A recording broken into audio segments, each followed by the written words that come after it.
बिल्कुल ही साधारण सा लड़का था, लेकिन उसकी किस्मत उस दिन पूरी बदल गई जब दुनिया की सबसे ताकतवर एसएस रैंक की मैजिशियन ने उसे गोद लिया। उसके पास ना कोई जादू था और ना ही कोई अनुभव, सिर्फ एक चीज थी, उसकी डिटर्मिनेशन। उसके हाथ छिल जाते हैं, बदन टूट जाता है, लेकिन उसका हौसला कभी नहीं डगमगाया। दिन महीने में बदले और महीने सालों में। वो लड़का जो कभी एक भी स्पेल नहीं कर सकता था, अब एक ऐसी ताकत बन चुका था जिससे पूरी दुनिया डरती थी। यहाँ तक कि उसकी मास्टर भी नहीं, कि उसके भीतर एक ऐसी डार्क मैजिक सोई है जो पूरी दुनिया को हिला सकती है। सब कुछ शुरू होता है एक उजड़े हुए शहर से, जहाँ एक औरत एक लड़के को देखती है जिसका नाम होता है लॉयड। वो लड़का किसी अनदेखी चीज को एकटक घूरे जा रहा था और ये अभी तक साफ नहीं होता कि वो देख क्या रहा था, लेकिन उस औरत को यकीन हो जाता है कि अगर ये लड़का उसके टीम में शामिल हो गया तो वो डीमन लॉर्ड को भी हरा सकती है। वो अपनी सारे जज्बातों को दबाकर लॉयड को गले लगा लेती है, लेकिन वो अभी भी पूरी तरह से खोया हुआ था। थोड़ी देर के बाद वो उसे अपने घर पर ले जाती है और दिखाती है कि वो अपने हाथों से फायर को समन कर सकती है।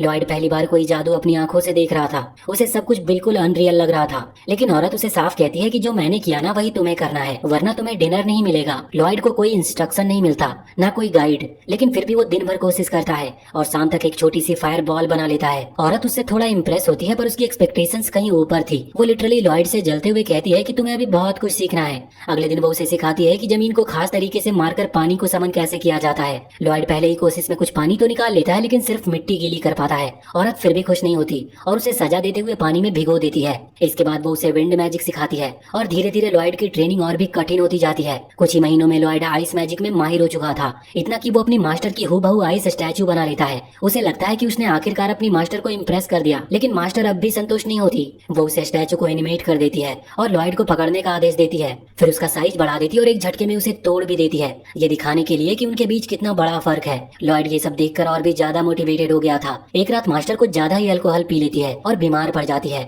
लॉयड बिना घबराए उसे हीलिंग मैजिक से ठीक कर देता है, जो देखकर ये मास्टर भी चौंक जाती है। वो उसे गले लगा लेती है, लेकिन तुरंत फिर से उसे और भी कठिन मैजिक सीखने को भेज देती है। कई महीनों की ट्रेनिंग के बाद मास्टर एक दिन एक रहस्यमयी ग्रीमोरे पढ़ रही होती है और चिंतित दिख रही थी। तभी लॉयड आता और किताब उसके हाथ से गिर जाती है। जैसे ही वो उसे छूता है कुछ ट्रिगर हो जाता है और वो वहीं पर बेहोश हो गया था। मास्टर समझ जाती है कि लॉयड में चोजन वन बनने की पोटेंशियल है। शायद वो खुद भी एक चोजन वन नहीं रही, लेकिन ये बात साफ नहीं है और वो नहीं चाहती कि लॉयड उसकी तरह ओवर कॉन्फिडेंट बने। इसलिए लॉयड जब सो रहा होता है तो वो उसके माथे पर एक किस करके उस पर एक स्पेल डाल देती है, जो शायद उसकी पावर को लिमिट करने के लिए था। अगली सुबह वो लॉयड को व्हाइट मेज के बारे में बताती है, जो हीलिंग और सपोर्टिव मैजिक के लिए जाने जाते हैं। लॉयड को एक टास्क दिया जाता है, एक एप्पल ट्री को ग्रो करके उसमें फल लगाना।